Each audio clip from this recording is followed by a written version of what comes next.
Yes, I have heard of the transplant games. I believe they're the transplant Olympics. I think they're every other year, and they are a very popular event. A friend of Virginia and I, John Haney, who in fact he's a recipient. 13 years ago, I believe he got his kidney. He's an avid tennis player, and he participates. And I should put in a plug. John Haney also started a website called organomics.org, which is following this debate about incentives for organs.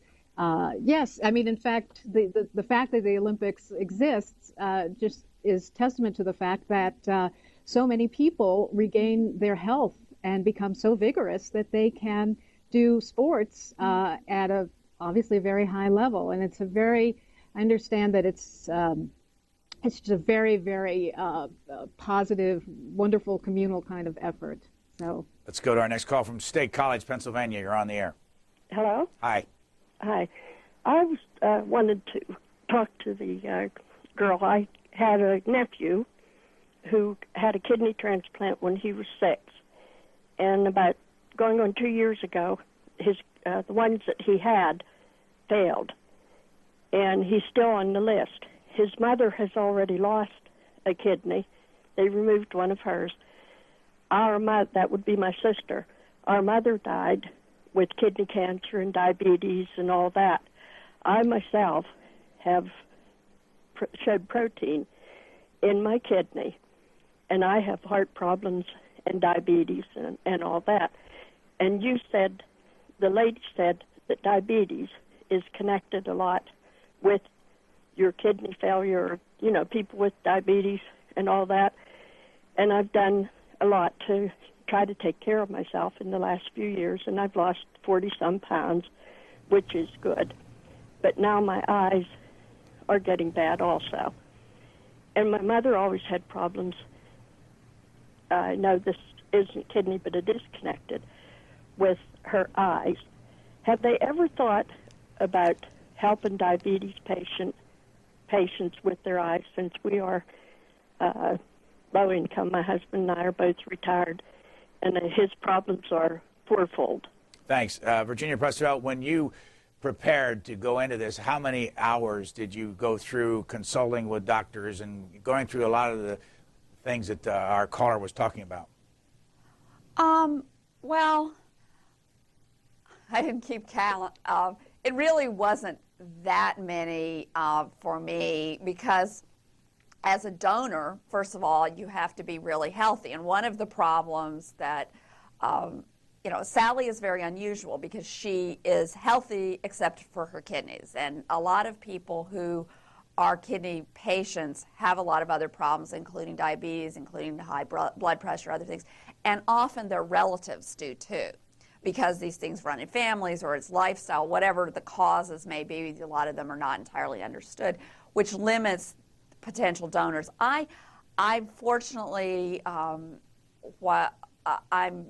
blessed with having fairly low blood pressure, low on the side of normal, and that was a big issue. That was helpful. But for me, there were a couple of relatively short visits, an hour, half an hour, so. And then there was kind of one marathon day where I had lots of tests, and it was maybe 4 hours. So I had, you know, EKG tests and MRIs and that sort of thing. Sally Sattel, what was your first reaction when Virginia Prestrell said, yeah, I'll give you my kidney?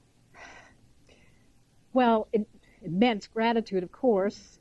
I have to say, I guess a little bit of hesitation, just because so many other people had told me that and it hadn't quite happened.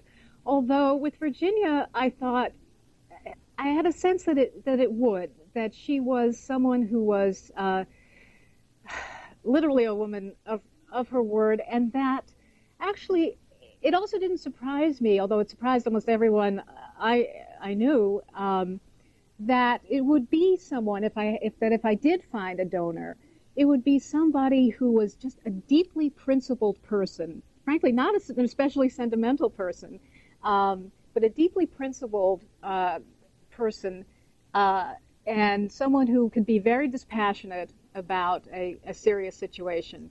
I didn't really expect it to be somebody that I'd had a lifelong friendship with.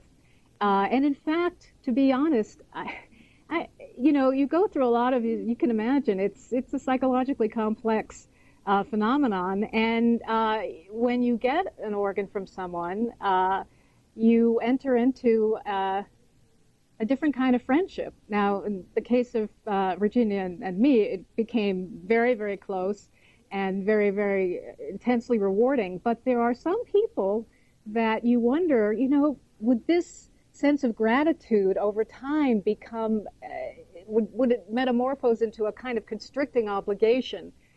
And I'm not the only person to have thought of this. In fact, there is an entire book written by a sociologist and a historian, Fox and Swayze, called The Tyranny of the Gift, which they describe it as a vice-like entanglement that you have with someone who gives you something special. Now, that's not my experience at all with Virginia. It's a beautiful friendship, and I'll be grateful to her for the rest of my life. But and in fact, I've said to people, if I could have picked my ideal donor, it would have been someone like Virginia. In fact, it would have been Virginia.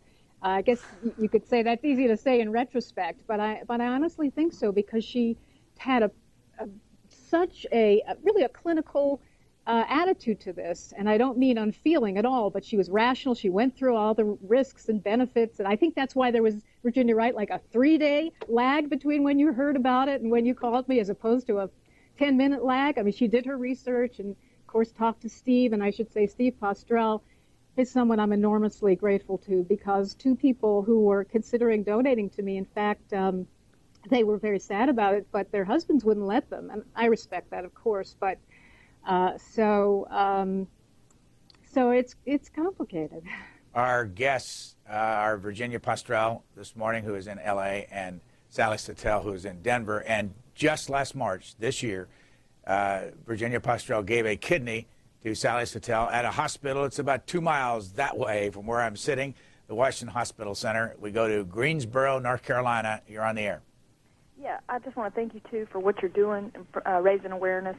My sister is on dialysis. She's had a kidney transplant in the past by my sister. My sister gave her an organ, and that has failed. And so she's been on dialysis for 2 years, waiting on a kidney. And I've heard of a program where you can, family members can swap. Like, I'm not her blood type, but if I found a family member, another family that is her blood type, they would give her a kidney, and then I could maybe give them a kidney.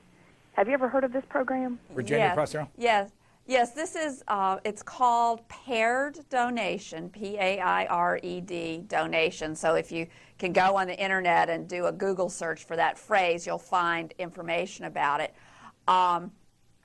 There are a number, it's not done everywhere. It's starting, a number of hospitals are starting to do it. It's complex, but it's exactly as you described. It's a way of, when you have somebody, there's often somebody who is perfectly willing to be a donor, usually a family member, but it could be a friend, but just doesn't have a compatible blood type.